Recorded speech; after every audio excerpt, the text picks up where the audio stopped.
उत्तर प्रदेश में जिस तरीके से जंगल राज दिख रहा है वह लोकतंत्र के लिए बहुत ज़्यादा घातक है।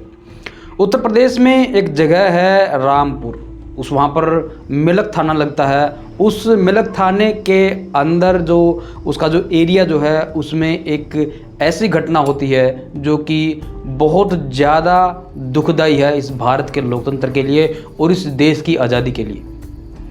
आपको एक ख़ास बात बता दें कि जो थाना जो मिलक जो है और जो रामपुर का जो इलाका जो है वह उसी उत्तर प्रदेश में है जहां पर एक हाथरस था।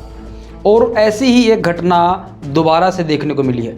एक युवक, एक 17-18 साल का एक जो लड़का जो कि अपने माता पिता के लिए कुछ करने के लिए सपने संजो रहा होगा, वह हर रोज़ स्कूल में जाता होगा, वह बहुत सारी बातों के ऊपर थोड़ा सा नाराज़ होता होगा और थोड़ा सा वह खिलखिलाता होगा, वह अब उनके माता पिता के पास में नहीं है। पूरा रामपुर का जो इलाका है वह अब एक पुलिस छावनी में तब्दील हो गया है। घटना की जो जानकारी है वह बहुत सारे लोगों को पहले से मिल चुकी है, लेकिन जिस समय पर इस तरह की जो घटना हो रही थी वह केवल 27 तारीख की घटना नहीं थी। यह घटना बहुत लंबे समय पहले से हो रही है और एक ज़मीन के टुकड़े के लिए, एक ज़मीन के टुकड़े को थोड़ा सा कुछ महत्व देने के लिए, वहाँ पर बोर्ड लगाने के लिए, बाबा साहब अम्बेडकर की फ़ोटो लगाने के लिए एक युवक शहीद हो गया। एक ख़ास बात आपको बता दें कि ऐसी जो घटनाएं जो हैं वह भारत में होती रहती हैं, लेकिन किसी भी तरीके से कभी भी कोई भी शासन प्रशासन इस तरीके की घटनाओं को रोकने के लिए आगे नहीं आया, बल्कि इस तरीके की घटना होने के बाद में उसकी जांच में लगा हुआ, उसकी जांच में जुटा हुआ शासन प्रशासन हमेशा दिखा। आपने देखा होगा कि जब फूलन देवी की हत्या होती है तब उस समय से लेकर के अब तक कितने हत्याएं ऐसी हो चुकी हैं, जो कि कितने गैंगरेप ऐसे हो चुके होंगे और कितनी जो ज़बरदस्ती जो चिताएं जो हैं वह जलाई गई होंगी, कितनी लाशों को लेकर के अनुसूचित जाति वर्ग ने अपनी मांगों को शासन प्रशासन के सामने रखा होगा। यह एक बहुत बड़ी सोचने की बात है। हम लोग रामपुर की घटना के ऊपर थोड़ा सा जिक्र कर लेते हैं कि एक ऐसी जगह का एक विवाद है जहां पर जानवर बैठना पसंद ना करें। यह जो जगह जो है वह अनुसूचित जाति जो वर्ग जो है उसके मोहल्ले के पास में लगती थी। वहां पर लगभग ऐसा ही एक माहौल था जैसा कि सदियों से हम लोग देखते आ रहे हैं। वही गंदा नाला, गंदी जो नाली जो होती है, उनका जो पानी वहाँ पर आकर ठहरता था, वहाँ पर पूर्ण रूप से किसी भी तरीके से बैठने के लिए कोई जगह नहीं थी। वहाँ पर जो ग्राम सभा जो है उनके साथ में मसौदा तैयार करके वहाँ पर जो मिट्टी डलवाई गई और बाद में यह निर्णय लिया गया कि वहाँ पर अंबेडकर पार्क का एक शिलान्यास किया जाएगा, वहाँ पर डॉक्टर अंबेडकर की मूर्ति को हम लोग स्थापित करेंगे। इस तरीके की बातें सामने आई, लेकिन क्या होता है कि वहाँ पर पहले विवाद इतना नहीं था।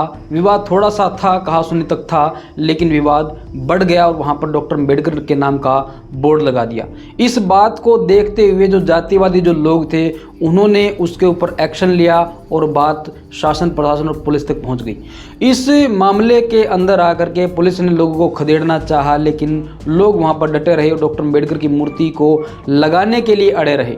इस बात का जो फ़ायदा उठा करके वहाँ पर जो पुलिस प्रशासन जो था उसने लोगों के ऊपर अंधाधुंध लाठीचार्ज करवा दिया और अंधाधुंध लाठीचार्ज होने की वजह से लोग थोड़े से तितर बितर हुए, थोड़े से यहाँ से वहाँ गए, लेकिन वह पूर्ण रूप से वहाँ से हटे नहीं।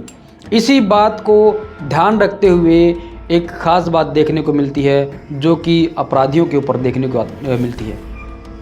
वहाँ पर जो एसडीएम जो थे उन्होंने सीधा शूट एंड साइट का ऑर्डर दे दिया, गोली मारने का दे दिया।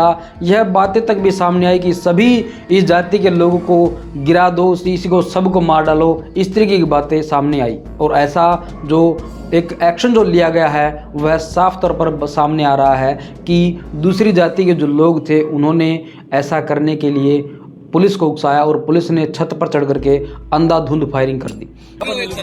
यहाँ पर सीधे दो लोग पुलिस वाले, एक का नाम आदेश चौहान, एक का नाम ऋषिपाल, हमारी चौकी पे रहते हैं। इन्होंने ऊपर चढ़े और यहाँ पर गंगवारों के कहनों से शूटिंग उन्होंने स्टार्ट कर दी। बेहिसाब दे दनादन फायरिंग की है उन्होंने, जिसमें मेरे एक भैया घायल खत्म हो गए यहाँ पर। सुमित कुमार इसका नाम है, इसके पापा का नाम श्रीकेंद्र लाल। एक मेरा पड़ोसी अमित, एक मेरा भैया अमित है और एक मेरा पड़ोसी गांव का मेरी कास्ट का है, उसके भी गोली लगी है। 3 लोग इसमें, 2 घायल हुए, एक मेरा भैया एक्सपायर हो गए। इस गोलीबारी में बहुत सारे युवकों को गोलियां लगी, लेकिन एक युवक की वहीं पर मौके पर ही मौत हो गई, जो कि देश के लिए सबसे बुरी खबर मैं मानता हूँ। एक ऐसा नौजवान जो कि अभी पूर्ण रूप से जवान भी नहीं हुआ है, 17-18 साल की उसकी उम्र है, और वह अपने माता पिता के लिए कुछ करने के लिए कुछ सपने संजो रहा होगा, वह अपने माता पिता को कुछ कर दिखाने के लिए कुछ बता रहा होगा, वह कभी किसी भी तरीके से किसी बात के लिए नाराज़ होता होगा, कभी कभी वह खिलखिलाता होगा, वह अपने दोस्तों के साथ में बैठता होगा, लेकिन आज उसका जो परिवार जो है वह सूना सूना सा नज़र आ रहा है। इस घटना के अंदर एक खास बात यह भी है कि 2 जातियों के झगड़े के बीच में एक युवक की मौत हो जाती है। आज वह जो जगह जो है, आज वह पीली पट्टियों से घिरी हुई है। वह पीली पट्टियां लोगों को बता रही हैं कि यहाँ पर आना भी मना है। वह विवादित जगह बन गई है और डॉक्टर अम्बेडकर का बोर्ड आज भी वहाँ पर लगा हुआ है। इस बोर्ड के चारों तरफ आप देख रहे होंगे, वहाँ पर कभी एक 27 तारीख को बहुत सारी भीड़ आई हुई थी, लेकिन किसी भी तरीके से शासन प्रशासन ने उनको आंसू गैस की गोले या फिर डराना धमकाना या फिर फैसले के ऊपर नहीं पहुँची। सीधा उन्होंने लाठीचार्ज और पूर्ण रूप से उस तानाशाही रवैयों को दिखाना शुरू किया, तानाशाही रवैयों को अपनाना पसंद किया, जिससे एक युवक की मौत होगी। इस घटना के ऊपर जो राजेंद्र पाल गौतम जो है, वो जो पूर्व मंत्री दिल्ली हैं, उन्होंने वह विधानसभा के अंदर ऐसी बातें रखी हैं जो कि आप लोगों को यह सोचने के लिए मजबूर कर देंगे कि आप लोग आज के समय में क्या देख रहे हो। देखिए राजेंद्र पाल गौतम ने क्या कहा। आप देखिए कि आपके उत्तर प्रदेश के अंदर अभी 3 दिन पहले शाम को एक जगह थी जहाँ कूड़ा डलता था, और वहाँ हमारे समाज के लोगों ने एक बोर्ड लगाया ताकि वहाँ कूड़ा ना डले। उस बोर्ड में बाबा साहेब का फोटो बना हुआ था।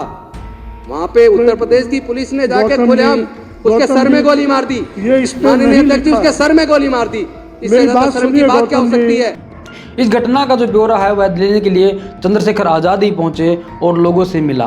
बहुत सारे जो युवा जो थे, जो बहुत सारे जो पत्रकार जो थे, वह यहाँ पर पहुंचे, लेकिन वह मुद्दा किसी भी तरीके से देश का मुद्दा नहीं बन पाया। एक अखबार में छोटी सी खबर लगा दी गई और उसके बाद में मामला शांत कर दिया गया। मीडिया से यह मामला पूर्ण रूप से ख़त्म हो गया और मीडिया जो है वह अपनी भक्ति में लीन हो गई।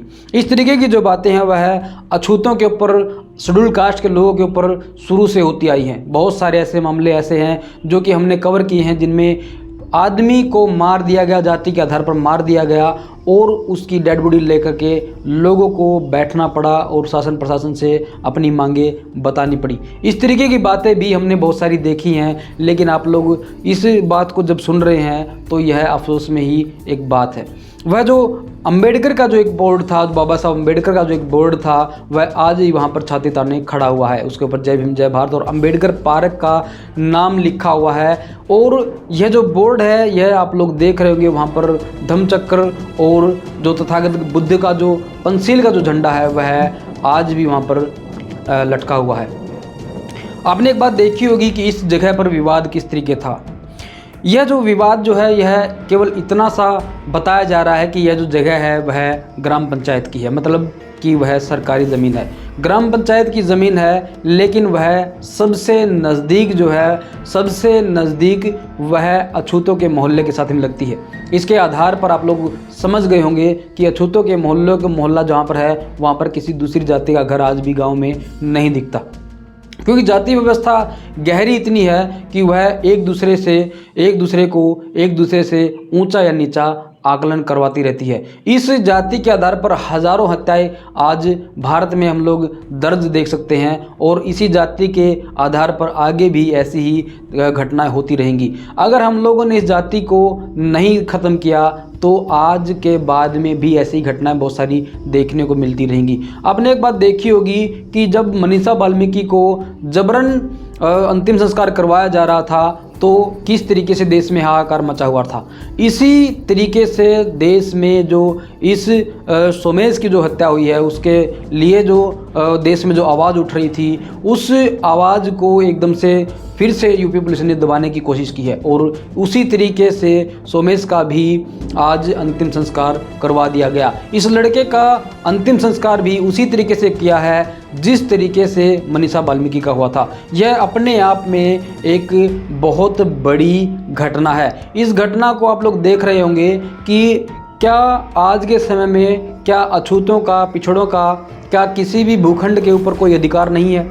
एक तरफ किसान आंदोलन चल रहा है जो कि जिनके पास में ज़मीनें हैं और ज़मीन होते हुए भी वह लोग अपनी ज़मीन से हुई पैदावार का एक न्यूनतम समर्थन मूल्य मांग रहे हैं। लेकिन आज उसी समय में एक घटना और भी आती है जिसमें एक युवक की हत्या इसलिए हो जाती है कि वह एक छोटा सा ज़मीन का टुकड़ा उस बात के लिए मांग रहे थे कि जिस बात के ऊपर कोई कमाई नहीं होगी, कोई फसल नहीं होगी, वहाँ पर केवल और केवल एक अम्बेडकर पार्क की जगह मांग रहे थे। यह जगह इतनी बड़ी भी नहीं है जो कि दिया ही ना जा सके, और अगर यह अछूतों के मोहल्ले के पास में है तो इसको दे दिया जाना चाहिए। और असल में अगर बात देखी जाए कि अगर अछूतों के मोहल्ले में अगर कोई ज़मीन है तो वह बंजर थी, वहाँ पर गड्ढे वगैरह थे, वहाँ पर गंदी नालियों का पानी खड़ा होता था, वहाँ पर जो समतलीकरण करके वहाँ पर एक अम्बेडकर पार्क बनाने की कोशिश की गई। तो इसमें मुझे ऐसा लगता है कि यहाँ पर शायद कुछ गलत बात नहीं थी। लेकिन बहुत सारी जो बातें हैं वह